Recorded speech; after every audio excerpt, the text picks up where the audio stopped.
Good morning, everybody. Welcome, welcome, welcome, welcome. Everybody's happy with got some donut sugar running through them right now. Yep.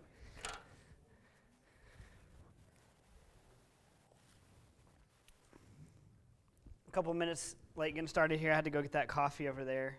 I just want to also give Jeff just a little bit of slight panic. We were at an event yesterday out in western Oklahoma.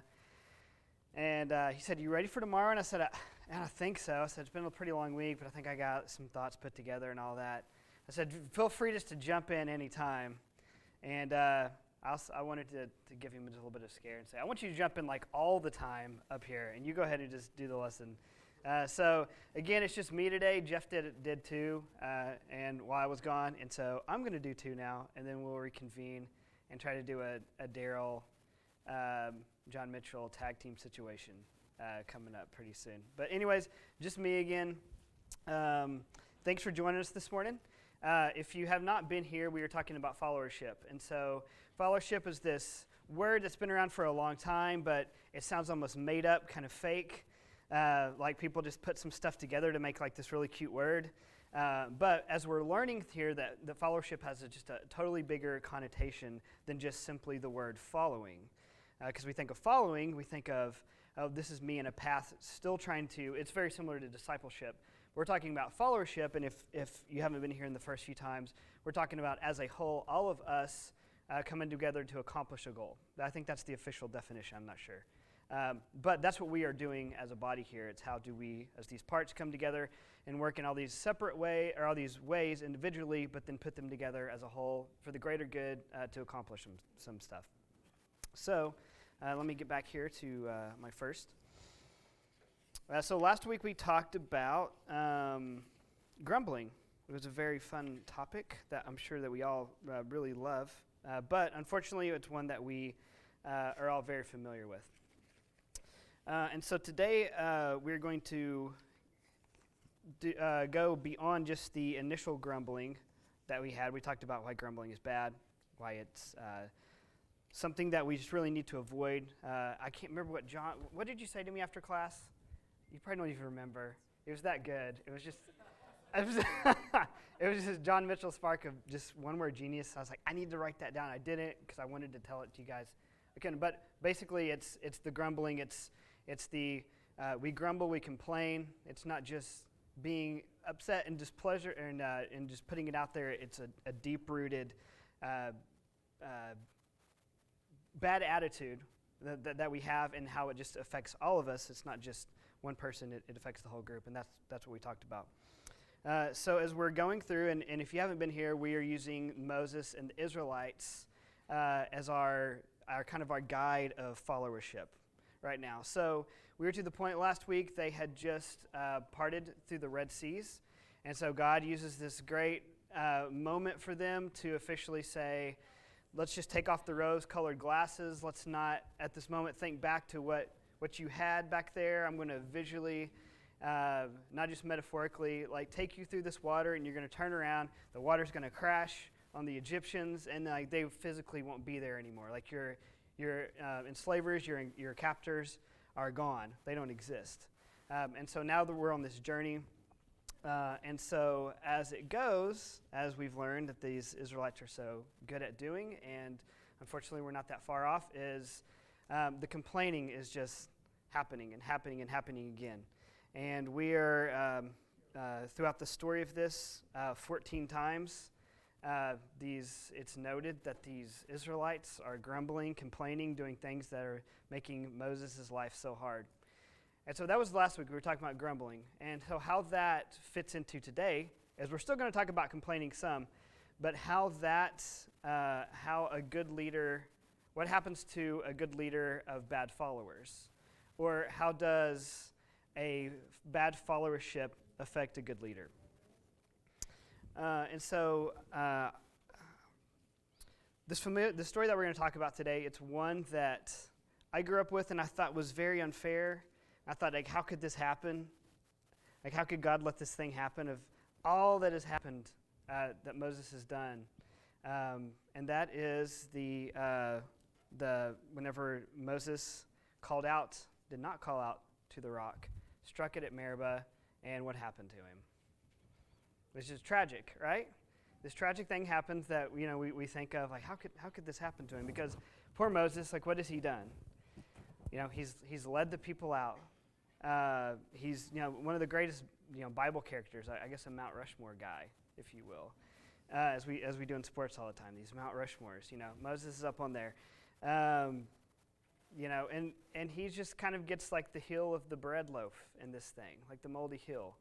That's what I always thought in this story, because I thought this is a story of bad leadership, and this is a story when Moses didn't do what he was told.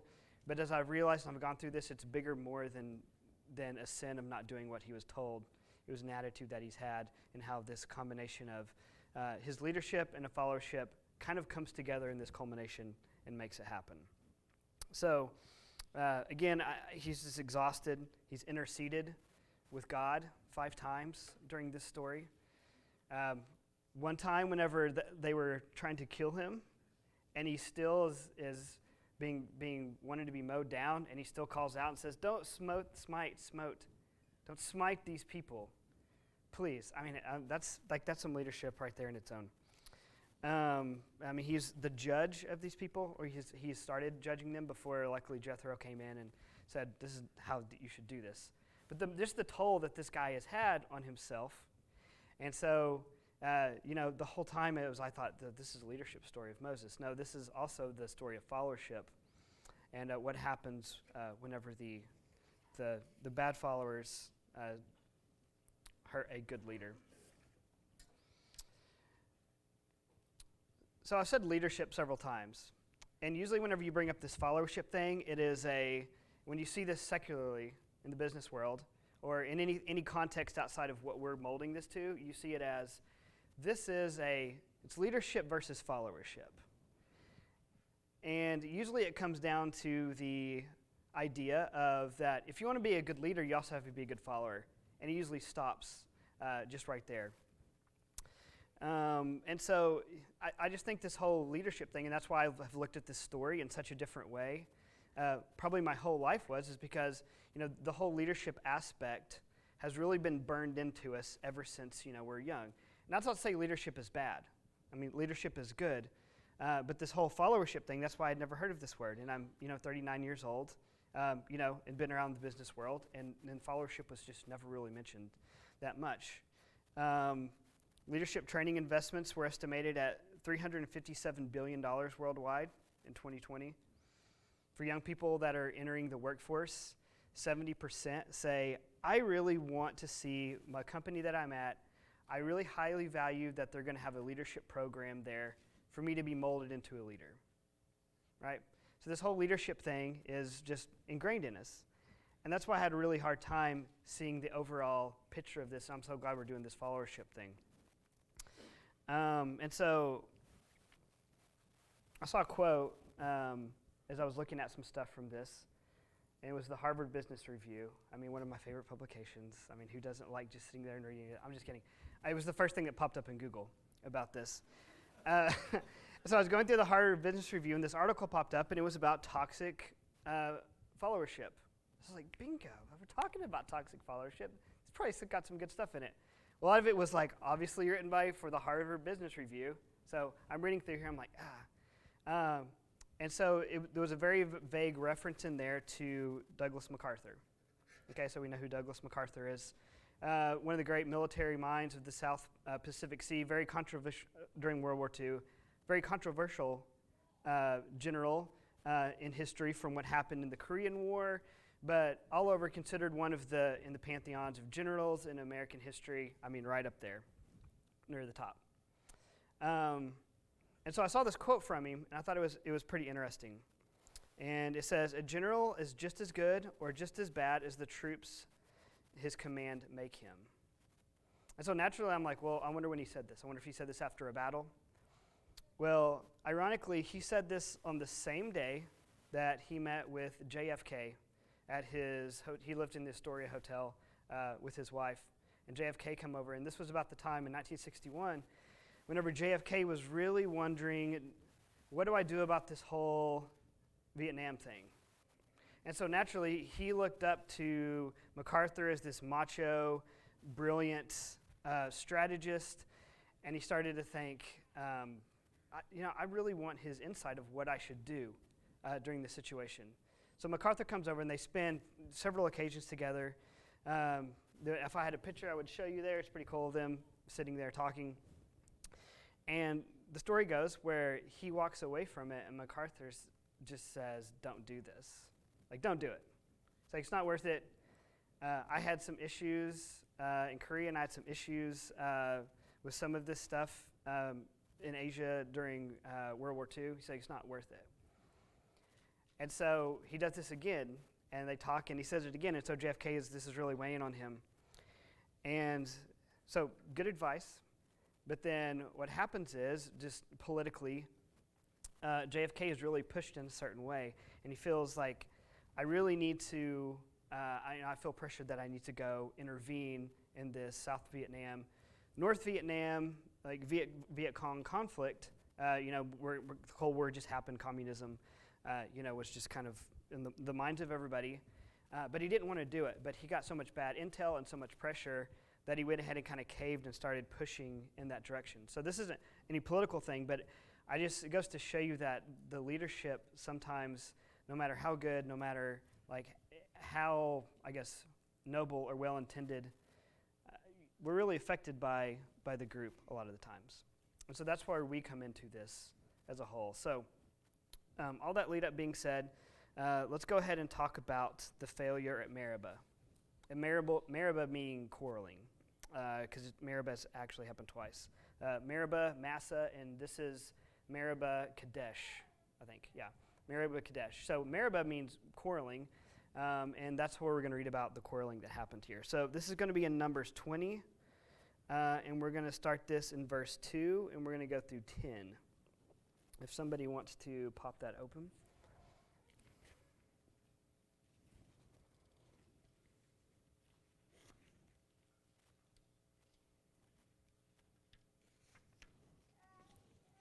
Numbers 2:20 through 10.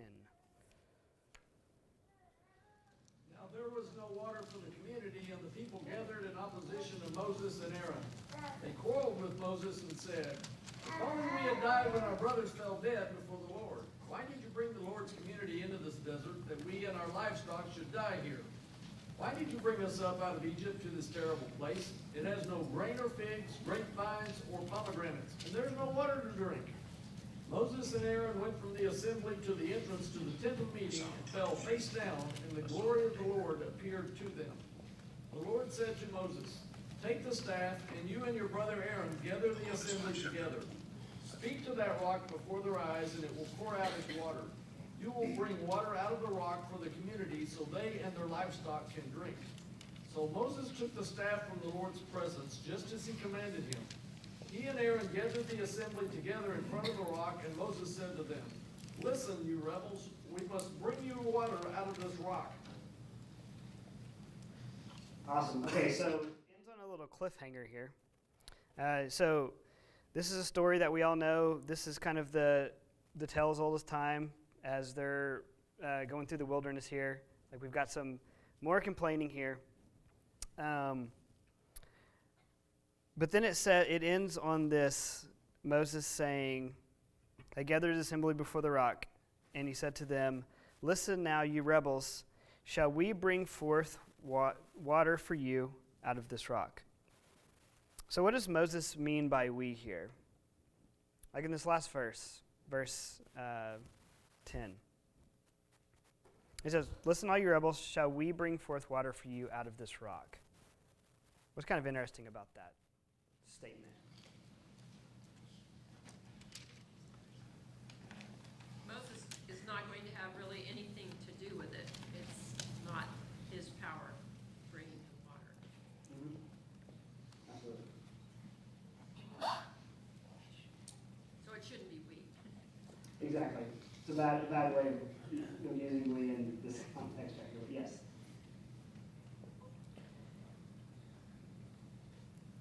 Okay, so yeah, that's the perfect point that I wanted to make right there. And so he's just as the frazzled parent right here. If we went back one verse right here, his sister had just died in the first verse of this chapter right here. So of all the things that he's happened to him, he's got a lot weighing on him. He's got these rebellious people. His sister has just died. And then this situation happens. So what happens next in verse 11, if somebody go ahead and read verse 11 for us real quick. Moses raised his arm and struck the rock twice with his staff. Water gushed out, and the community and their livestock drank. Okay, awesome. So luckily we are in a position here where God has said, okay, you didn't do what I said to do, but I'm going to go ahead and deliver one more time for these people, even though you had failed to come through with it.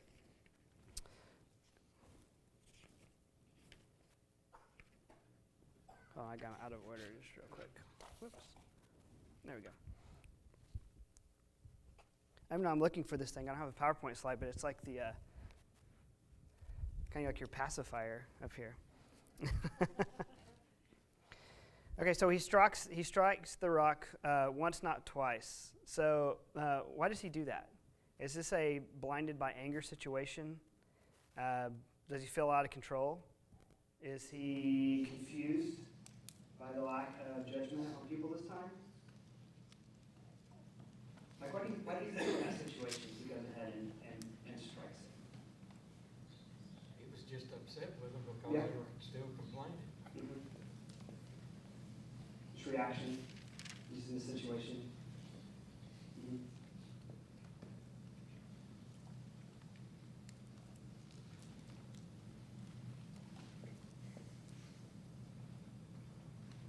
It's also what he did before.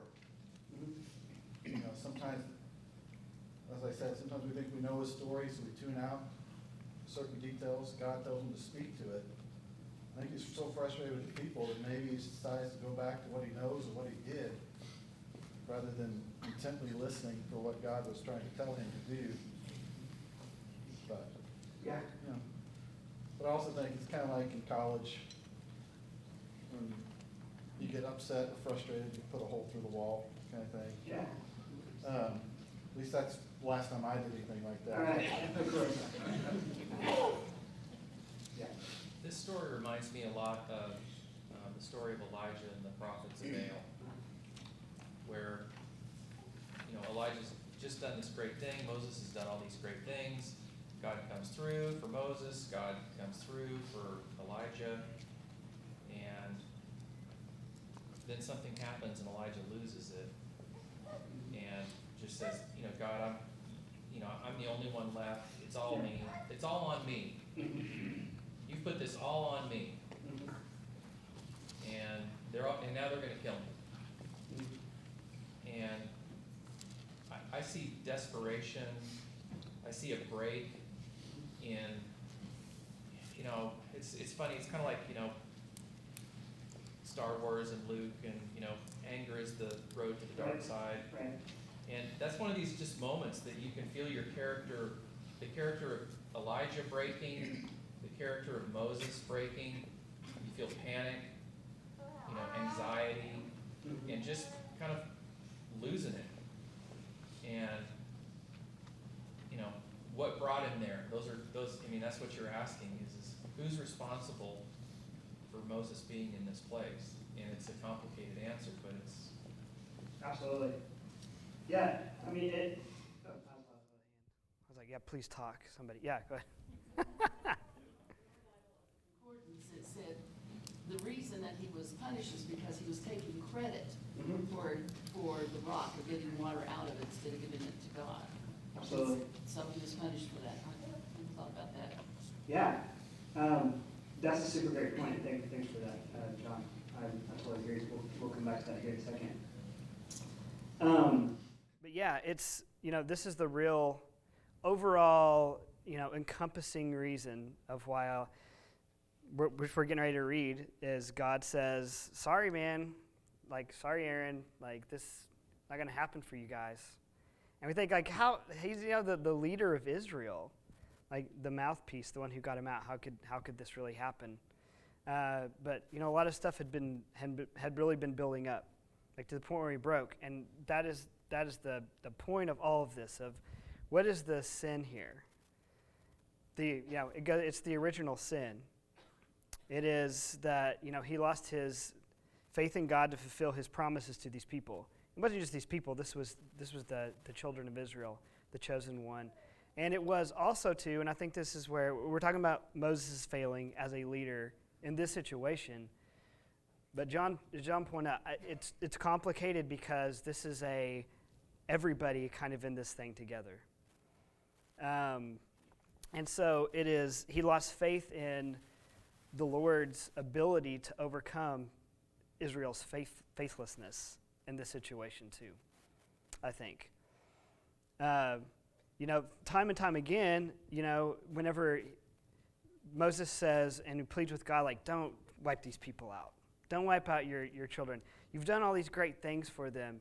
You've delivered them, he goes on and on and on, and find God, which I think is amazing that he had these conversations with God. And then he says, okay, yeah, you're right. And so, I think it's just the faithlessness that this nation has that Moses is throwing aside, and God's saying, you're losing the ability to have, you're losing the focus of what I'm able to do for these people. And also too, that's a great point, by him taking credit for it. What he's doing is he is shifting the sight off of God and God's holiness. He's not portraying, or he's not manifesting God's holiness in front of these people. So he's taking credit for it, but he's also not saying, this is the God that's doing all of this stuff. I think that's God wanted him to talk to it. He didn't want an action. He wanted a word. And so obviously this happened. There's no physical promised land for Moses or Aaron. And so getting down to the question, though, is who is at fault for this tragedy? Is this a failed leadership or a failed followership? Getting back to what John was saying, this is complicated. And this is kind of where it starts to make, we've always made examples of, the children of Israel, like we are the children of Israel. When we talk about all the failings they've had and how could this keep happening to them, and then we make these comparisons to our life, how could these keep happening to us? This is a question where we can kind of start to shape it towards us. I know we see leadership in this way in the church here in just a few roles. But for us, starting to make this a little more personal and relatable, who is at fault for this tragedy that happened at Meribah? Because they didn't have faith in God. Mm-hmm. They lost faith in God, and what Moses, he'd got them through that situation before, but they didn't keep their faith. Yeah, absolutely. I don't think Moses is innocent in the deal, but I think the crowd is driving this to happen. So we're in a very consumeristic culture. And so what we fight in the church all the time is consumerism. And we use that we language too, or my language. What do I want in my church, or where I choose to place my membership, right? The church isn't ours. We're a part of it, but it's the Lord's church. And so I can tell you from a leader standpoint, a lot of times I want to give the people what they want. And when they want better this or better that, I'm like, ooh, that sounds good. We should do this. We can boost attendance, or, if we really have good numbers, it's because of our programming, and we kind of forget that who is the leader of this whole thing. And so I'm not at fault. I am at fault as much as anybody else for consumerism, but I think the crowd kind of drives the consumer aspect, and if I give them what I want, then I'm as much at fault too. And I'm also a consumer myself, so it's not like me and everybody else. You know what I'm saying? Yeah, absolutely.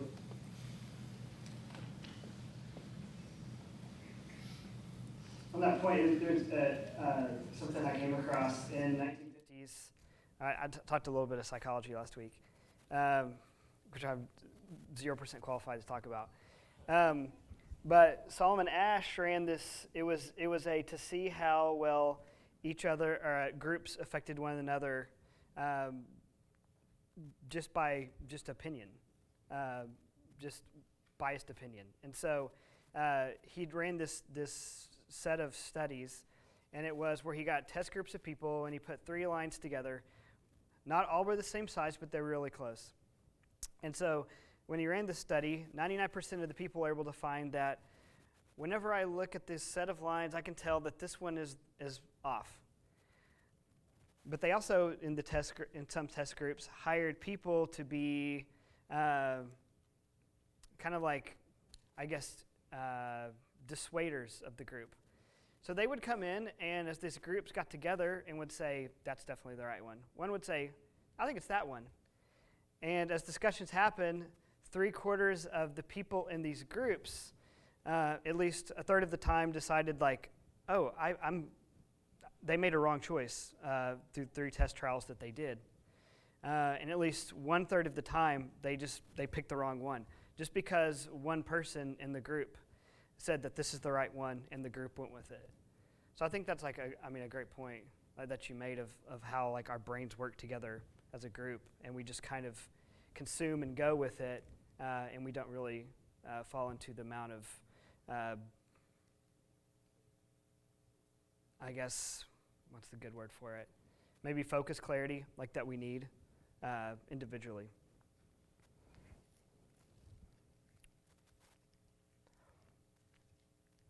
I think in this too, because we're talking about 2 groups failing in this situation. Obviously, as you pointed out, Moses fails in this situation in the way of followership as well, because we forget that Moses is following too. He's following by leading, but he's following God in this.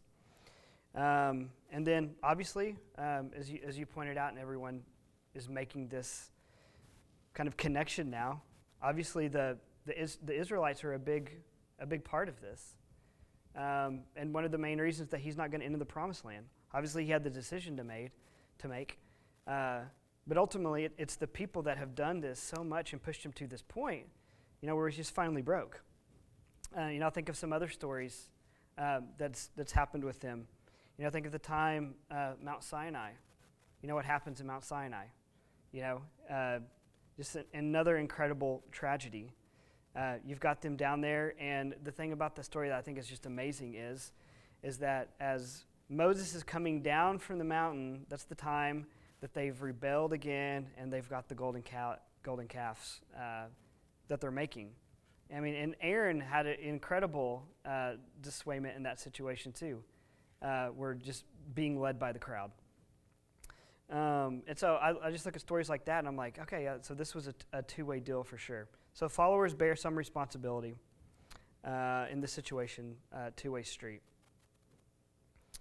I think another thing that we learn in this situation too is that human leaders can be expected to fail on occasions, even the best ones. Ultimately, God holds each individual responsible for his own actions. And what do you guys think about this statement in dealing with how we affect leadership, but ultimately, how we, view the whole body as doing that? What do you guys think about, private sin, or sin done that we think is just between God and us? How do you guys think that affects the body as a whole in followership?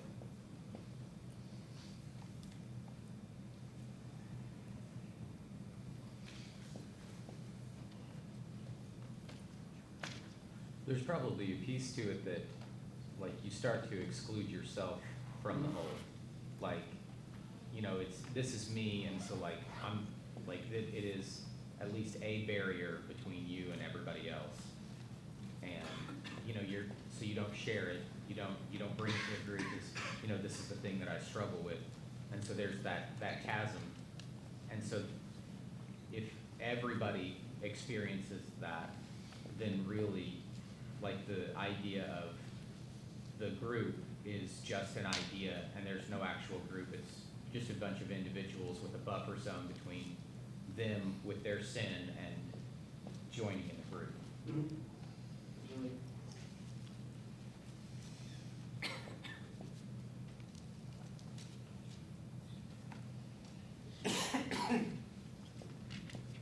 Brandon, Yeah. we know in families that it doesn't work that way. Mhm. You know, someone says, hey, I'm in the family, but what I do is my own business and this has no impact on you and you have no say. It has tons of impact. It can have multiple generations worth of impact. And saying it isn't so doesn't change it, right? Right.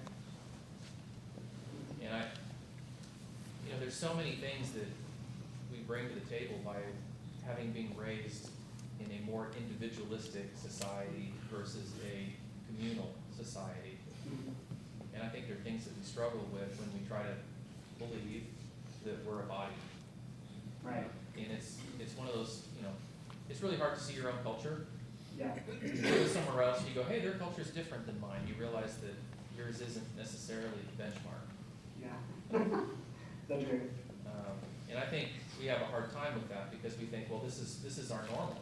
Yeah. And when we hear, God talking about Israel, and when we hear that the whole nation is punished for 10 spies, when we hear that, they lose their leader because of one small event, and it's not about living in fear that any one of us is going to break the whole thing, but just an understanding that we all are in this together. Right. Absolutely. Yeah. I think Satan's whole goal with sin is to isolate us. And so I don't see, so many times we each have our own sins. We find out through, transparent discussion, somebody else is dealing with the same sin, and how, when you bring something to light, how God can turn that for good. And, maybe we're not struggling with now, but somebody else is struggling with it. The same thing we've struggled with, how much we can minister to those people. So, no matter what sin, I think Satan's whole goal would be to make you feel like you're by yourself. And, I'm sure there's sensitive ways to go about it, but being transparent and saying we are a sinful people, we sin, even though we're saved, God knows we're gonna sin, because that's who we are, then why not talk about something that we're dealing with on a daily basis? Oh, absolutely.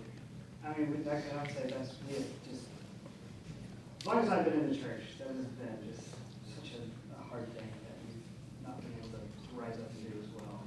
I totally agree. Yes. I think one of the things that we have trouble with in transparent is, even though we think that there might be somebody that has the same sin we do, we don't want to tell it because we don't want to be judged. We don't want to be judged as, oh, well, she's worse than I am because I don't have that sin. When we all are sinners no matter what. And one sin to God is not, sin to God is the same, whether Right. you're a murderer or whatever, or a speeder down the highway. Absolutely.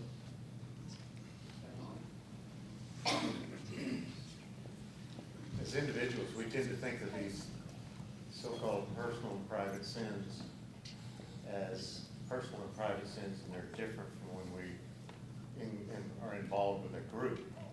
And what we don't always seem to consciously understand is that it modifies our behavior in some way. So it may not it may not show itself in a group in the same manner, but it affects the way that we interact with the group, the things that we say with the group, the things that we say about the group.